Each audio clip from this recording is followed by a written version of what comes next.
Qatar air base మీదన దాడి, దానిని నిలువరించడం కోసం ఖతార్కి సంబంధించినటువంటి విమానాలు చేసినటువంటి ప్రయత్నానికి సంబంధించిన విజువల్, స్థానికులు తీసినటువంటి విజువల్స్ అన్నమాట ఇది.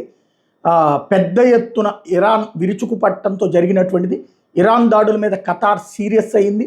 అక్కడ ఉన్నటువంటి ఎయిర్ బేసులు ధ్వంసం, అంటే అమెరికన్ ఎయిర్ బేస్లో ధ్వంసం చేయడంతో పాటుగా ఖతార్ రాజధాని మీద కూడా వెళ్ళింది. దీన్ని పరిస్థితి నిరంతరం పర్యవేక్షిస్తున్నామని చెప్పింది Qatar. At the same time air బేస్ని క్లోజ్ చేసింది.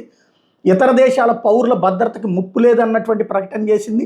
వాళ్ళందరినీ జాగ్రత్తగా చూసుకుంటామని చెప్పింది. దేశ భద్రత విషయంలో వెనక్కి తగ్గబోము అని చెప్పింది.